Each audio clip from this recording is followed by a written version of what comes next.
And what kayaker hasn't dreamt of jumping into some big water, busting through some Class 5 creeking, and flinging yourself off big drops? But how do you get there? What does that look like? The fact is, we all have to start somewhere.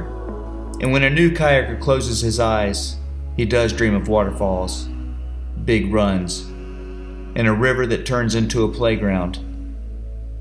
And when your good friend asks you to help get his son started in Whitewater, you bring that same feeling to wherever he's at.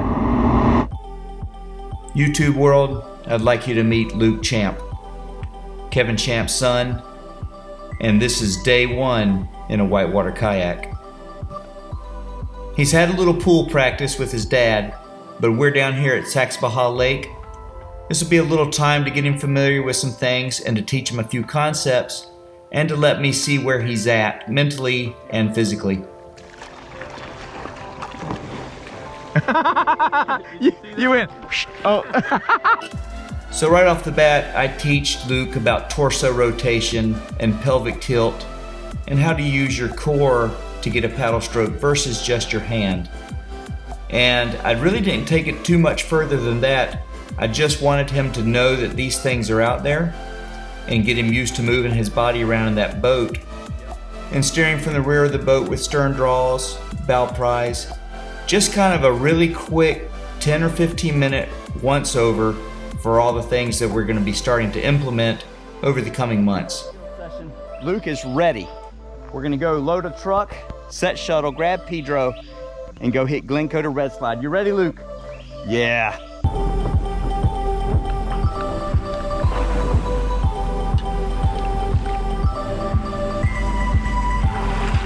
All right. Now there's a strict rule against raising your paddle over your head like that. This is never allowed unless you're winning a race. Never leaning back with the elbows, with arms locked out, paddle over your head. You know what that looks like? Looks like your dad going over baby falls. Oh, nothing.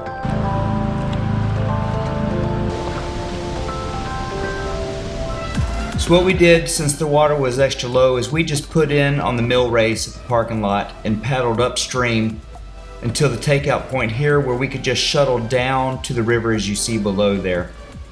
And at higher water, if they're letting more water through the gates, might not be a good idea. But this entire year they've had those gates down pretty low. And the mill race has almost no current whatsoever.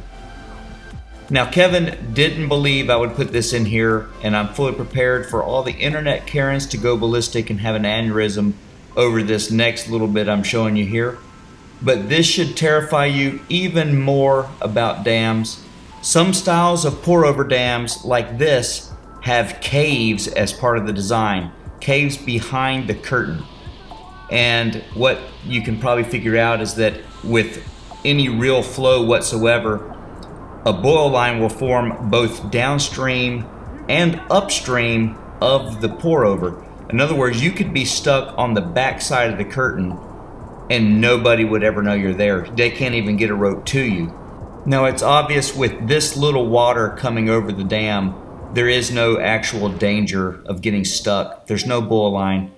All the surface water from the point of the curtain impact, both upstream and downstream, is moving away from the curtain. So there's no recirculatory hydraulic happening here.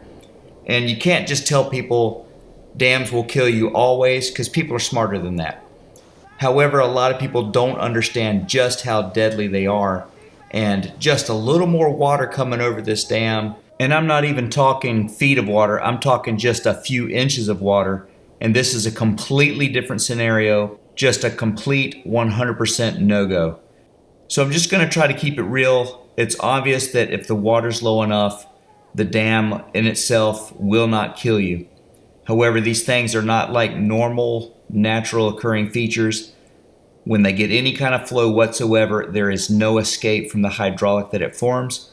And in the case of this dam and others, there are caves and things back there that you just will not get out of, and no one can get you out of.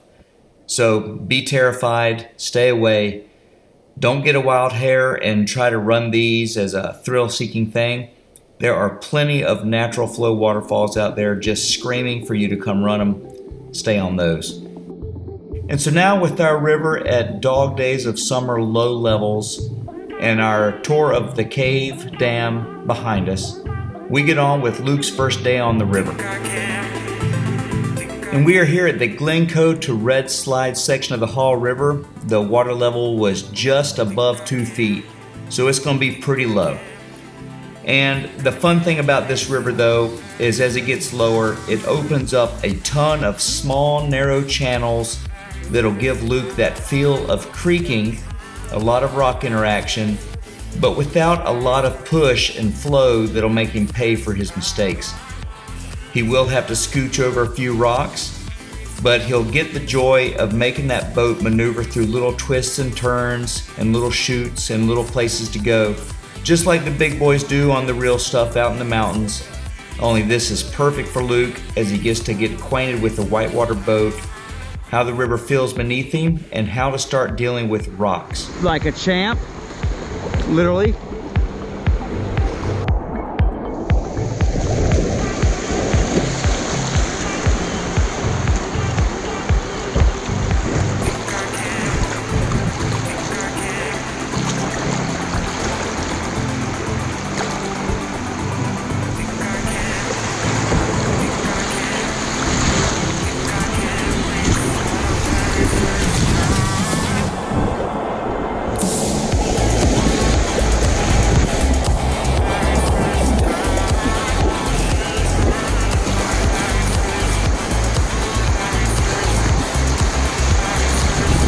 All right, keep your paddle down, lean right, lean right. When you start spinning out, you need to think about leaning.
And Luke seems to be a natural. He's right in the mix, having a lot of fun. I've got P5 up front, kind of scouting and figuring out these lines. And then I'll usually go through and kind of post up at a eddy like this. And in most places on this river, I've told Luke that it's pretty much just figure it out and go wherever you want to go. Sometimes there's going to be a place or two where we're going to try to hit a specific line. But for the most part, you're just chasing flow and just looking for a channel to get the boat through without dragging too much rock. And you look straight up River King colors. I'm digging it. And we're coming up to one of the, I guess you would call, trickier rapids on the run. We call this S-turn.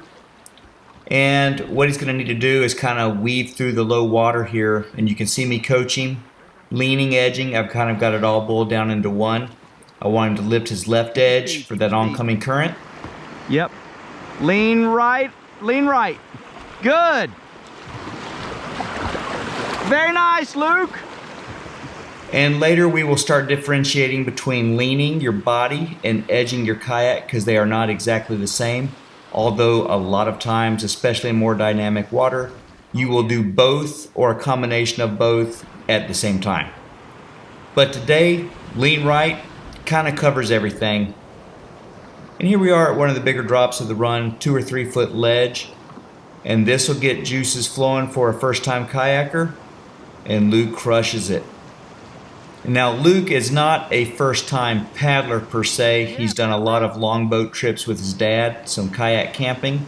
but this is his first time on this style of river in a whitewater kayak. So his previous kayaking experience is really serving him well here. He's picking it up very quickly, and more importantly, we're all having a ton of fun. Right behind Pete and start going that way.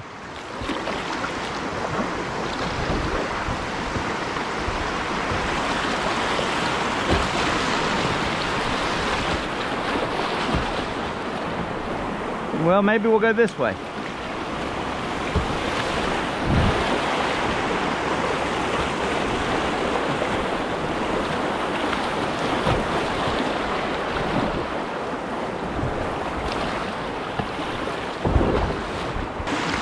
Woo, doggy!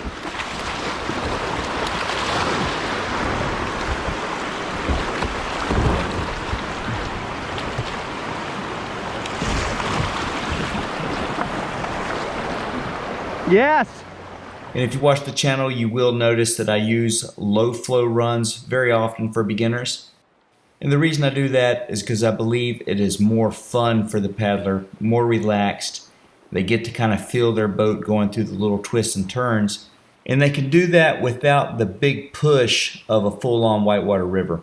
And in my experience, the volume on a river, or the push factor, is really what unnerves beginner kayaks and even more experienced kayakers. When they can feel the power of that water and they know they're outclassed, they tend to start paddling defensively, and that usually doesn't yield good results. And there are a couple spots where the flow is a little faster and the drops are bigger, like this one here at the bottom of Copeland Rapids, and it's just enough to keep the fun factor high.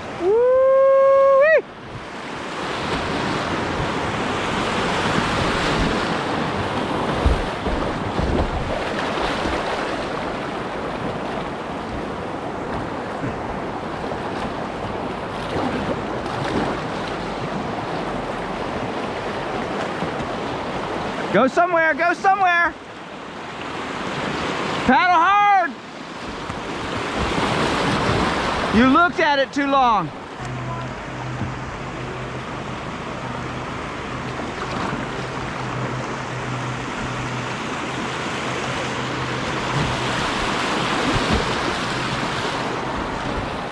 See where Pete's going? Head right there.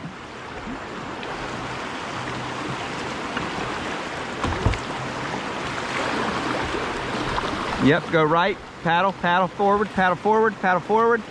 Yes. Straighten out. You got it.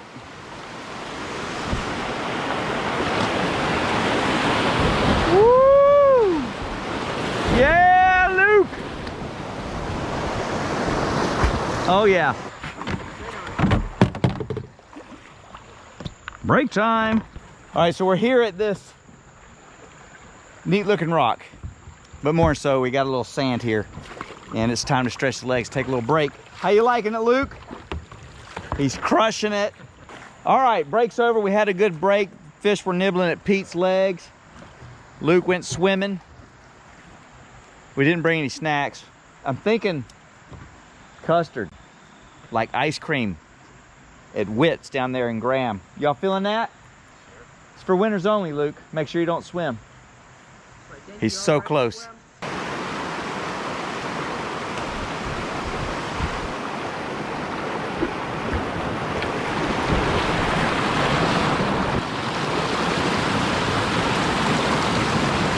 Nice. Nice. And as we go under the old rusted bridge that leads to Goat Island on the left, we're approaching the Big Kahuna, which is the hallmark drop of the run, one would say. And I'm going to take it up a little level. For Luke, I'm going to have him lead this one out. It's one thing to follow some folks through a rapid, but it's a different experience when you see something for the first time ever and you're the one leading. You'll never forget that drop.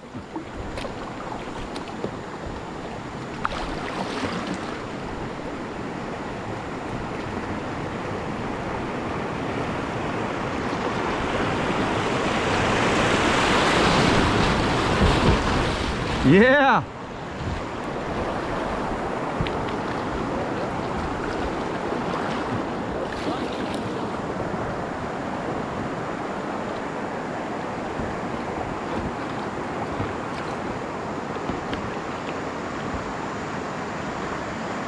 stuff. Otters right up ahead. They're rolling. See it? See it? It's an otter. It's a whole family of otters. Otters not minks or something. Where'd the otter go? The otter go over there. Get it? Went under you?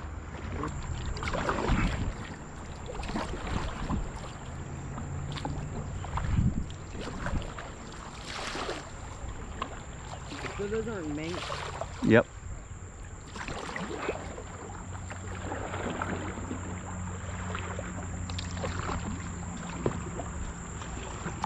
Kind of cool.